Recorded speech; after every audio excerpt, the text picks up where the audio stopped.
Hello and welcome, F5 community. You are tuned into episode 4 of This Month in Security from DevCentral, F5 Security Incident Response Team, and F5 Labs. I'm Aubrey with DevCentral, and we've got David, Tafara, and Aaron here with us this month.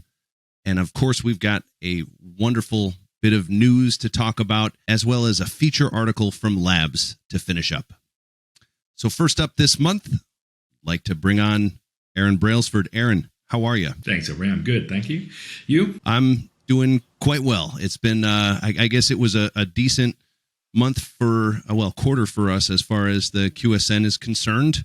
So, I felt like I could breathe a little bit easier after our Wednesday. Yeah, it was a decent month, a decent quarter for us. Like you said, the QSN went quite smoothly, I think.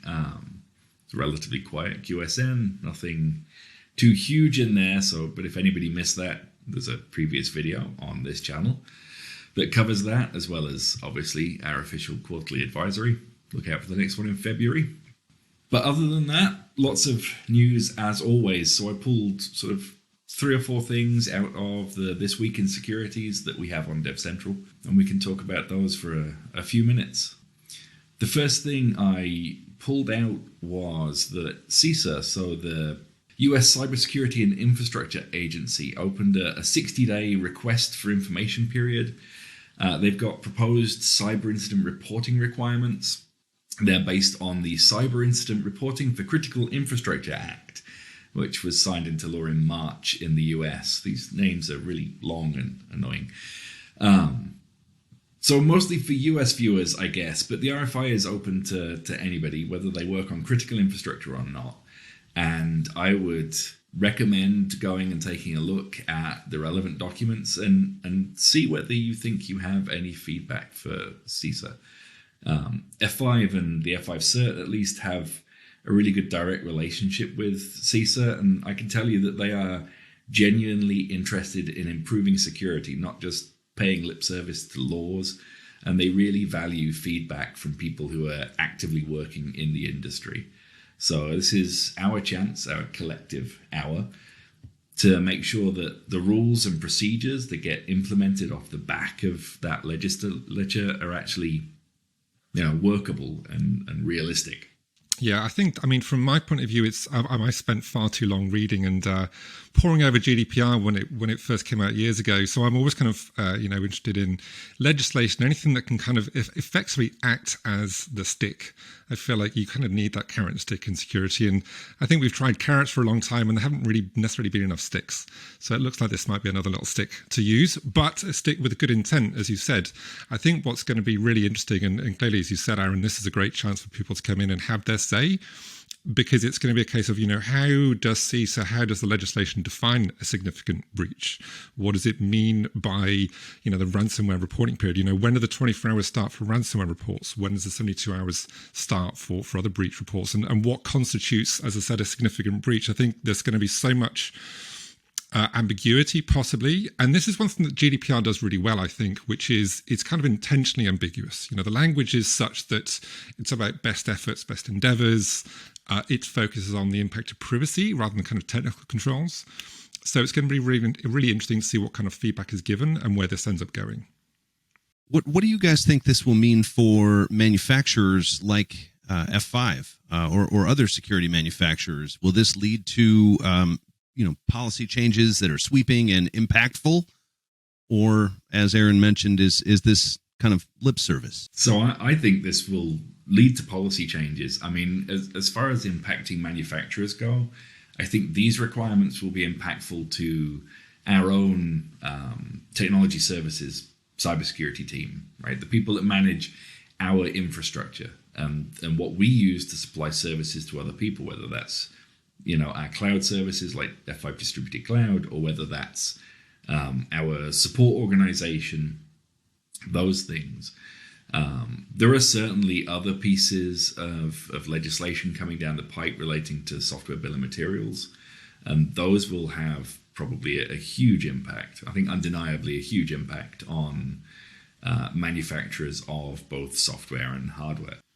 So I was going to check, Aaron. This bill's really about reporting, right? It's not about mandating certain kinds of, say, controls, removing default passwords, that kind of thing.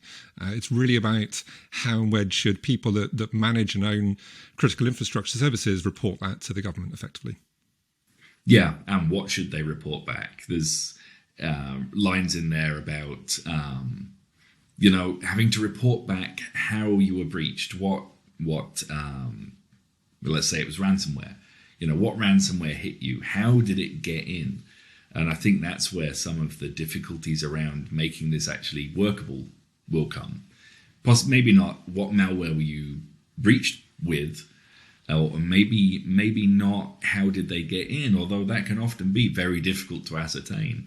But certainly things like when it comes to attribution, was this a foreign nation state attack? Attribution is a really thorny topic, at least personally speaking.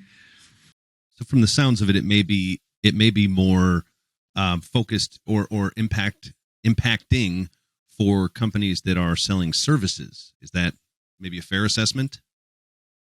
Okay. Yeah, certainly for companies like F5, the services arm, that's certainly if we were classed as critical infrastructure, or perhaps suppliers do critical infrastructure, then that's where those reporting requirements will kick in. Yeah, I think that'll be the key, because clearly it's not going to drive, like a change in technical controls. So for organisations like F5, for example, it might not drive the direction necessarily of, say, products or services. But as Aaron said, if one of the F5 services is being used to protect some critical infrastructure, that becomes a separate issue. Yes. Sorry. So just adding, I guess, on to what Aaron said, I think part of the difficulty with some of these, rules, legislation, and guidelines is this is around, what, when, and how to report these incidences, because there's so many different ways in which organizations can be breached. Sometimes it makes it very difficult to have hard guidelines to say, for example, you need to report this within 3 days, and here's the information we need, because you might not be able to get all of that information within such a short time window, depending on the level of sophistication and the kind of breach that you experience. So I don't know how much flexibility they're going to give in that, and how strict they will be on the enforcing of that if you don't supply all the information within the window, or if you supply all the information but after that time period has expired. So it would be pretty interesting to see how they take that. The last question from me that I have on this one is, do you guys think this will impact other nations as they develop cybersecurity law out there? Is this going to be a trendsetter, or is this more of a following? Are there other countries that are already doing this that we may be unaware of here in the U.S.? I think that what CISA says, CISA, however you want to pronounce that, it does tend to get picked up and looked at by other countries. I'm not saying that, say, the EU or the UK is going to pick this up and run with it and implement it in exactly the same manner. But I think with some of the other legislature, we have seen a sort of synchronization of different countries' laws. And I think there is a benefit to that. If we all apply radically different controls, then for global companies that work across borders, complying with all of those different requirements gets really, really difficult. Yeah, I think that'll be the key. Unlike something like GDPR, which does kind of affect multiple countries, because of it affecting EU citizens, which could be served from anywhere. This feels a bit more kind of localized to the US. But I think, as Aaron was saying, the great, and even though it's only really applicable to critical infrastructure, I think the hope is that by the time organizations have updated policies and have better practices for reporting, they'll do that across the board, whether it's critical infrastructure or whether it's a different country. Aaron, I also noticed that you had yet another piece of supply chain news out there. In fact, we got a couple of supply chain related news articles. What's this about the Lo-Fi gang? So actually, on the topic of having to report back how you were breached, the next 3 things that I was going to talk about were how you might be breached. So the first one was some research by Checkmarx on code hosted in repositories like NPM and GitHub and other code platforms. And we've talked about research like this in This Week in Security before. They found that there were at least over 200 packages in those platforms all of which linked back to a single gang called Lo-Fi Gang. According to their research, the focus of all of these packages, so 200 and some odd packages, was harvesting credit card details and credentials for gaming and streaming platforms. I think the interesting thing for me anyway that Dharminder called out when he wrote This Week in Security was how mainstream attack for hire has become. Like Lo-Fi Gang have a YouTube channel with video tutorials on how to use their tools. They have Discord bots where you can easily have the bot use stolen card details to buy stuff. And I'm guessing that like a lot of the high-profile ransomware groups, they probably have a customer service team.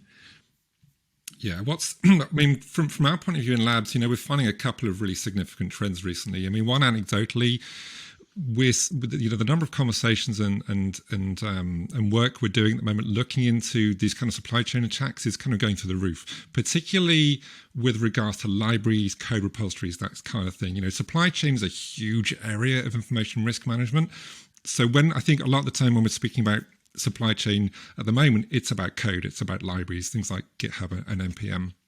So those kind of incidents seem to be going through the roof. The one thing I thought really interesting with this case, these libraries, was that in the majority of cases, the malware, the kind of malicious code, wasn't in the kind of malicious library itself. It were the dependencies of this library that were malicious. So actually, if you were scanning for a library, maybe some kind of automated code scanning, you're very unlikely to find malicious activity or malicious kind of code in that library itself, because again, it's the dependencies. And this really just goes to, echo something that we've been seeing and reminding people for a while, which is, if you're relying on third-party, open source code, is to check dependencies as well, because you never actually know which of those libraries or dependencies could bring a vulnerability in. It's interesting because one of the things that I brought up a couple of months back on This Month in Security was the amount of most of my job is spent doing social media stuff for the evangelism portion of what DevCentral does. And so as such, I'm involved in quite a bit of social media. And one of the things that I keep seeing out there from package developers is, hey, I stopped updating this package, so-and-so, you may want to stop relying on these packages. And Aaron and I have talked a little bit in the past about how important it is for developers. I sound like a broken record, I'm sure, to definitely make sure you understand what packages are in your code and what you're relying on. You have to know those packages as well as you know your own code if you can. That's for sure. Yeah, it's hard not to come back to that XKCD cartoon, right? With the whole of the internet is being held up by that one tiny package maintained by one guy in Wisconsin. It's Yeah, because I think one of the reasons why some of these supply chain attacks are really difficult to deal with is it's kind of like, you picture those, Russian nested dolls, you use a package that uses a package that uses a package that uses a package. Sort of, how far in is it reasonable or feasible for you to go and do your due diligence? And, is that far enough? Yeah, I do think the push to mandatory software bill of materials is going to it's going to turn over a lot of rocks, right? It's going to force us to unpack those Russian dolls and actually see what we're pulling into products, not just F5, but every company that uses software or produces software is going to have to do the same introspection. Yeah, I think we need, as an industry, we need to move to a place of something similar to what the web has, which is, the web wouldn't work without certificates, because it's certificates that kind of underpin trust and reliability. Now, there's a whole bunch of issues with domains and certs that I could spend hours talking about, but it serves the basic function of you can inspect certificate and be confident that you're going to the site that you expected to go to. I think what's really interesting with these supply chain attacks is it's actually a stretch to call them supply chain attacks, because in these specific cases, they're not legitimate libraries which have been maliciously, tampered with, which we've seen plenty of examples from. These are more like typo squatting kind of attacks that we've seen on the web. PayPal.com instead of PayPal. It's the same kind of thing where, these malicious developers are creating libraries which purport to have this really useful functionality, And to Aubrey's point, I think, if they see an old library which maybe not been updated in 2 or 3 years, but another one which claims to do the same thing but has been updated a month ago, wait, let's go and get the new version. It's going to have more functionality and was maintained. But developers that aren't spending the time to investigate those libraries don't realize that they're in no way kind of official or authentic. I would imagine we'll start to see a few bad actors out there really go after open source projects that are maybe have a lax maintainer. I wouldn't, if I were looking to be a bad actor, that's probably where I would start these days. Yeah, absolutely. Yeah, I think maybe we're starting to see the leading edge of that trend. Yeah, I would agree. Now, you also had a couple of 0 days this past month that you picked out. Is that correct, Aaron? Yeah. So off the back of another thing from CISA has a known exploited vulnerabilities catalog.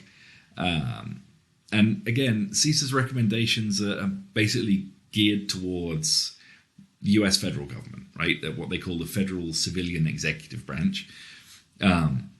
But that list, like a lot of the other guidance they produce, isn't just relevant to US federal government. It's worth paying attention to wherever you are. They maintain this active list of things that they know are being exploited.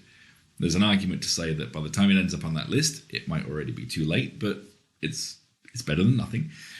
And last month, they added 3 vulnerabilities to that list, and 2 of those were the Microsoft Exchange 0 days that made a ton of news. Proxy not shell. It's basically 2 different CVEs. Along with an Atlassian Bitbucket vulnerability. So, Exchange was in the news a lot, right, in the last month.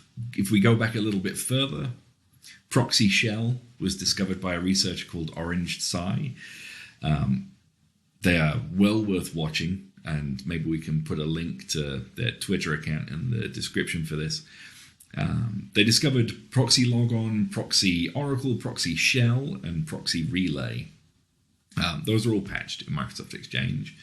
But as you can probably tell, Proxy Not Shell from the last month is quite closely related to Proxy Shell. And what I thought was interesting was that Orange Psy actually predicted that Proxy Not Shell would probably exist and be found in the future at the point that he found Proxy Shell. And it turned out that cut to about 6 months later or so, and he was right. Do you know if there's evidence of wide exploitation of this one, or is this one a little bit more academic at this point, as it was found by a researcher? Proxy Not Shell widely exploited, and it exploded very quickly. It does require some, let's go with suboptimal configuration, perhaps, to exist. And it is authenticated, not unauthenticated. But still, if someone has popped credentials, for example, which, again, breach lists, right? There's hundreds of gigabytes of credentials floating around out there for pay, and can get into Exchange, they could elevate themselves to the highest level of privileges.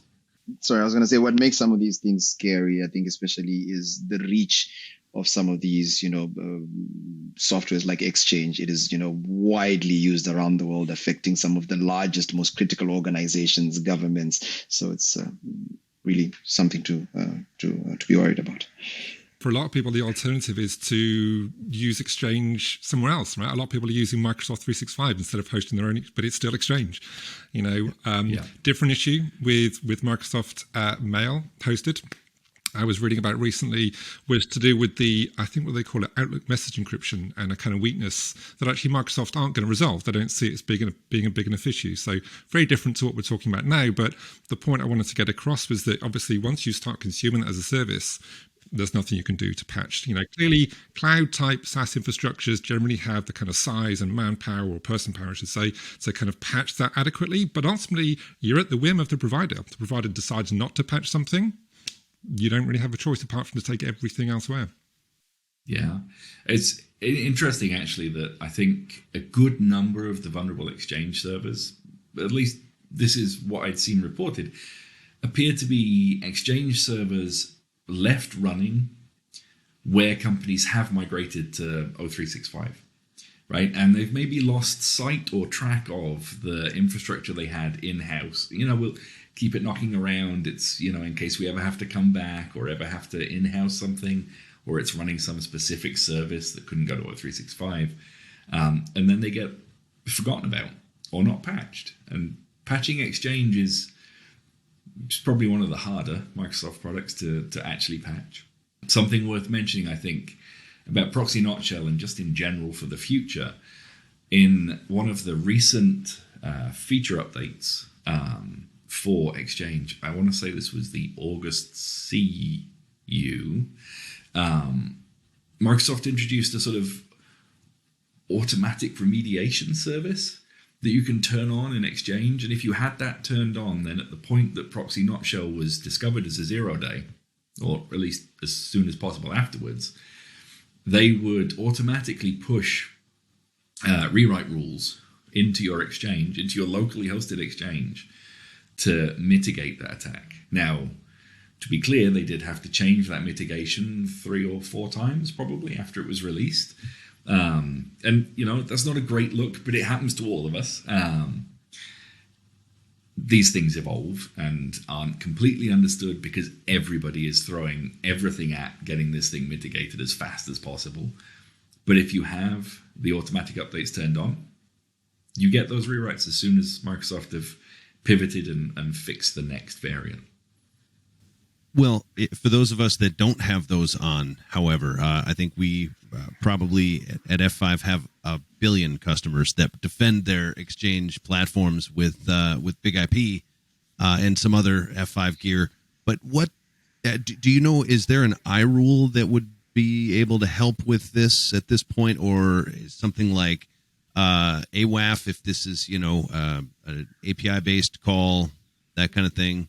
So we do actually have some ASM signatures, which are available in Advanced WAF and Nginx App Protect and F5 Distributed Cloud WAF for Proxy Not Shell. And yes, it's worth pointing out that when big impactful CVEs like this happen, if they are delivered via HTTP, HTTPS, we do have a security research team who try and jump on those and get either new signatures out or make sure that there are existing signatures that catch them. To use an example from literally a couple of days ago, straying outside of the month for this month in security, but Apache Commons Text had a critical vulnerability fixed and disclosed, which looks a lot like Log4Shell, the Log4j problem, in a similar area.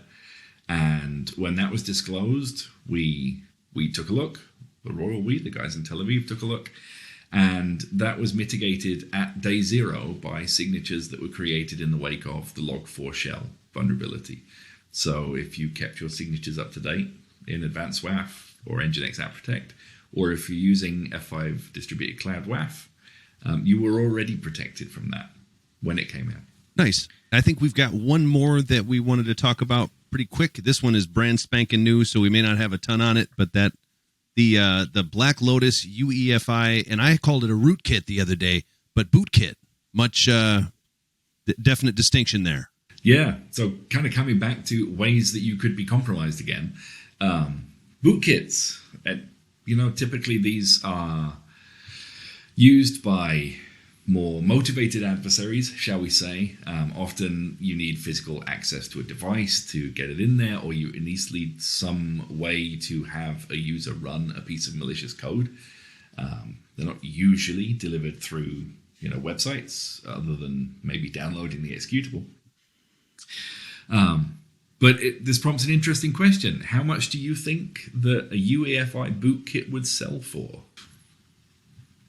I know the answer, so I can't guess. That would be unfair. I have no idea. That is true. We probably all know the answer if we read the article.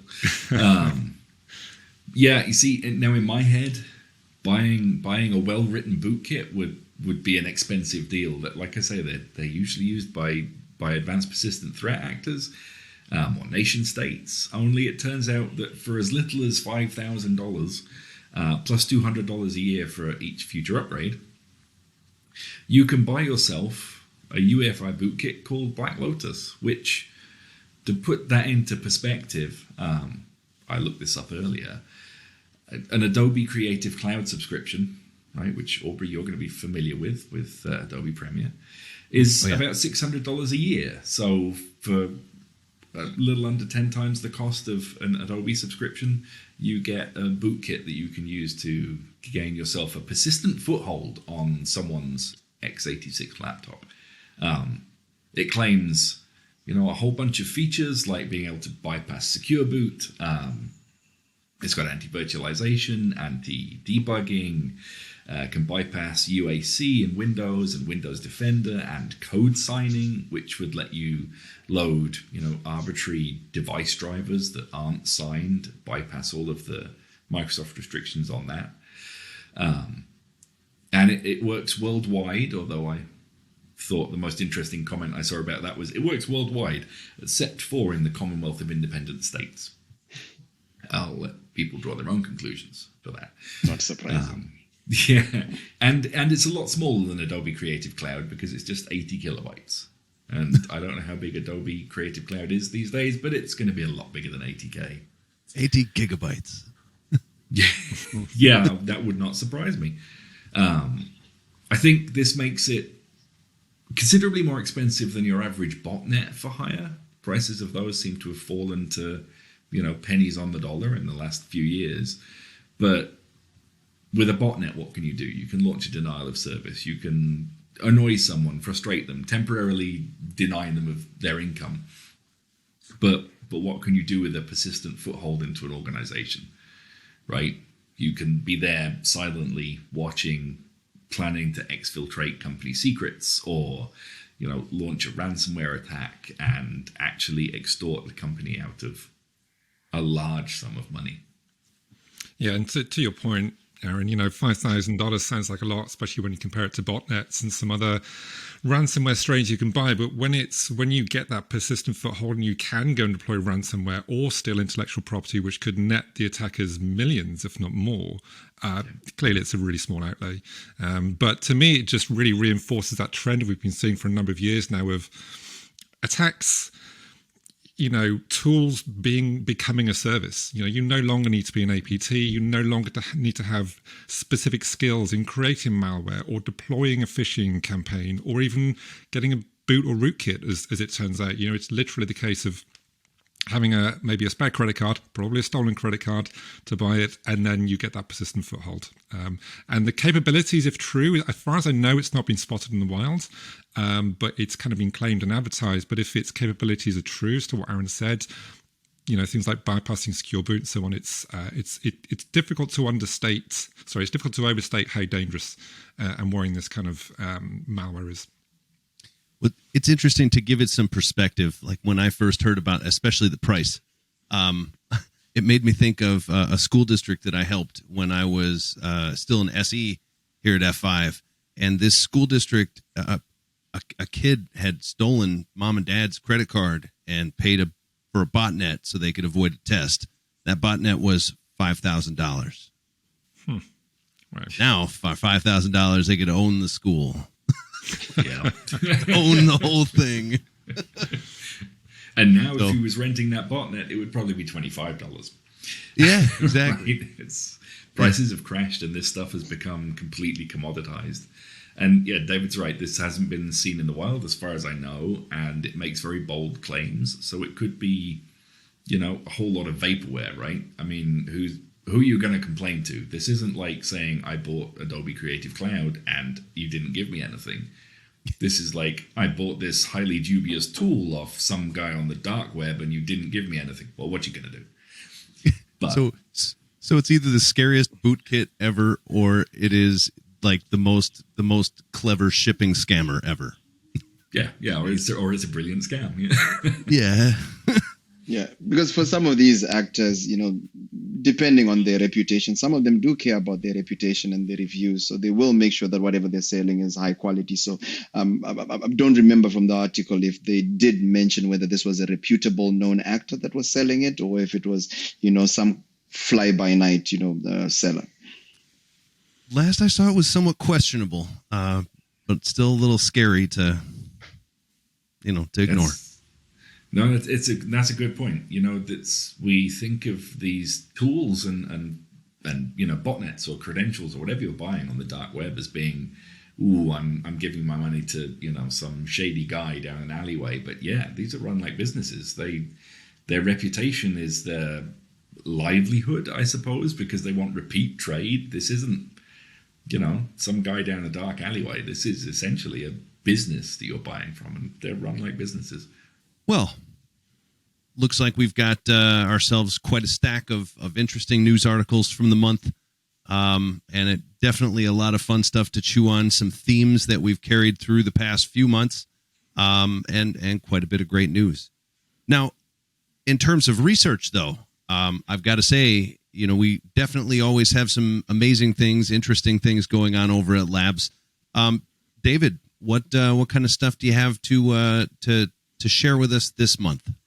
So we've got a few things that I'm really excited to share about, actually. One is an article entitled Post Breach, which is going to be hopefully the start of some more regular kind of research and articles that we put out, which is really, not just looking at, very large data sets, drawing large conclusions and so on, but really taking a really deep dive into one specific kind of attack. Because I think, it's easy to look at reports and to look at charts and to spot trends, but as security practitioners, I think there's nothing like having a deep dive in terms of, the start to finish, soup to nuts kind of approach and deep dive in terms of how an attack was conducted. I think you can kind of learn the nuances, how attackers did different things, how they, lived off the land and adapted to problems they had.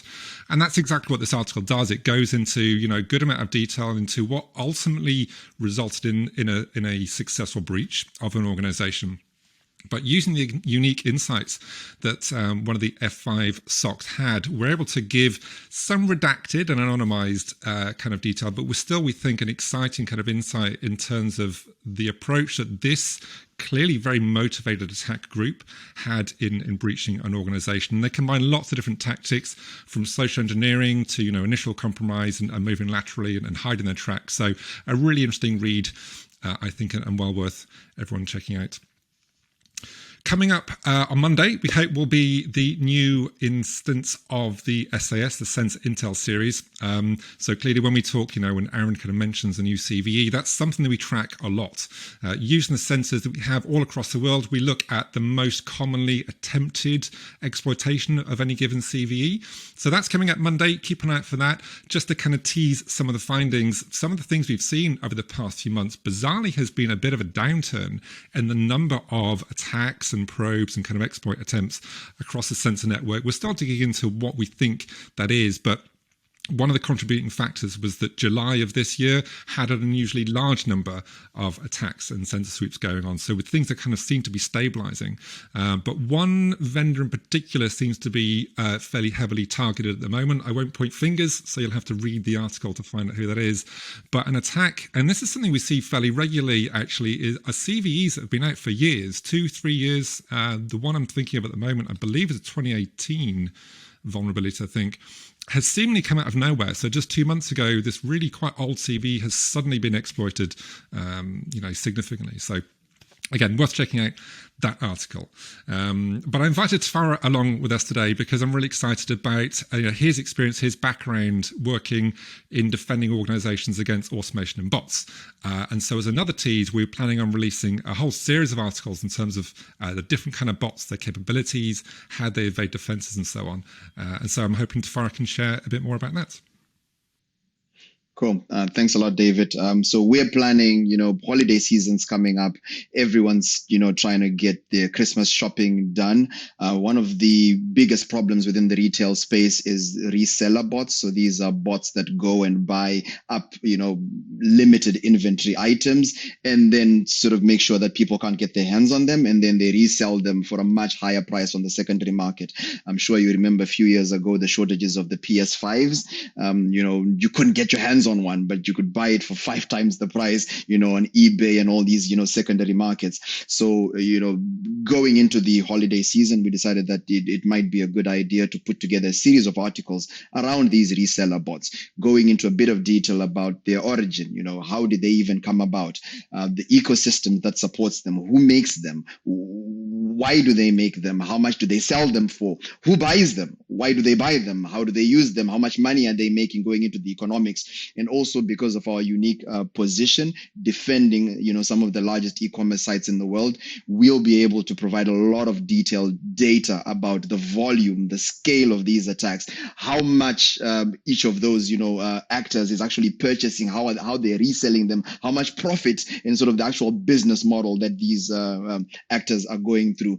We also have one of the articles is going to focus on the different ways and approaches that retailers have tried to use in the past to defend against these reseller bots. And we have a rating scale on the efficacy of each of those approaches. So this goes from very low tech approaches all the way to the most sophisticated approaches, giving some hints in terms of what the pros and cons of each of those approaches are, as well as which of those approaches are going to be the most effective. So, they're still determining whether it will be 4 or 5 articles in that particular series, but I think we're super excited about it.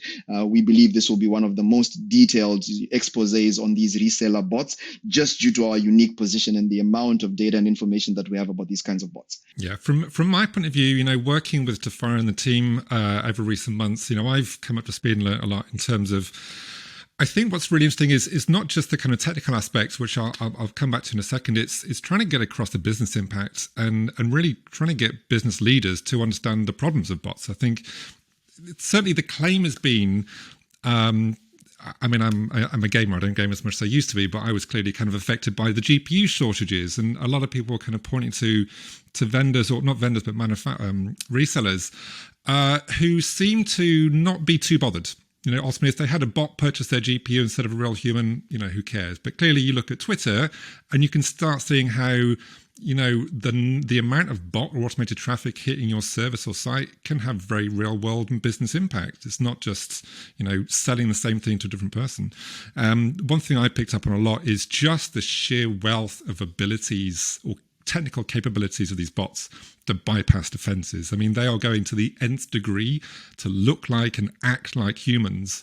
In fact, there was, we frequently talk about capture. That's one of the kind of long known, long kind of hated, methods of trying to detect and or get around the whole, bot detection. But we've seen evidence for a long time of that being bypassed. There are new vendors coming out with, new methods of doing it. So I think it's important to understand both the kind of business impacts, but also the technical capabilities of these bots and really what you might be missing. Yeah, I think what you mentioned, David, I think is really spot on. One of the articles, spends, a significant amount of time going into the business side of things. I think, why should you as a retailer care? Because the assumption is always that, well, if I'm a reseller and I'm selling products, if the bot buys up all the products, then I should be happy. Why should I care as long as I get paid? The article goes into a lot of detail explaining why that is actually not in your best interest. A simple example of one of the reasons why you should care is, let's say you were selling PS5s. A legitimate user who buys a PS5 is going to buy the PS5. They might buy an additional controller. They might buy some new games to play on their new PS5. So you're making a lot more money, whereas the bot doesn't care about the controllers and the games. The bot is just going to buy the PS5s. So when you look at the bigger picture of things, you're actually making less money.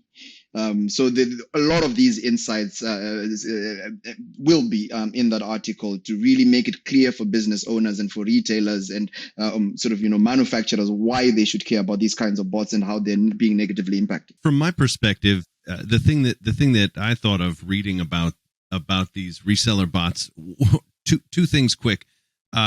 One of the things while I was out this summer experiencing summertime, right, and nice weather where I am, there's not a lot of nice weather. So I went out and saw some outdoor concerts, and one of the things that people kept asking about is, man, did you notice the tickets were gone for this show in like seconds? And people kept asking, boy, how does that happen? And I'm sitting there thinking like, okay, logistically, how does this happen? Calculating like how I would go about do it, because I mean, you always got to put yourself in the black hat shoes, right? So I, went ahead and tried to figure out how to do that, and theorized. But another thing that I thought about was an SE here at F5, and I used to buy NFT comic books, and that was something that was really fun until these bots showed up, and like as soon as the comic would hit, I mean, really less than 1 second, gone. Every single copy, 30,000 copies of an NFT comic gone in less than 1 second. Yeah, and I think, part of what we also go into is, the way that this particular space has become professionalized, because back in the day, as an individual, you could write your own script, that actually just goes and purchases it.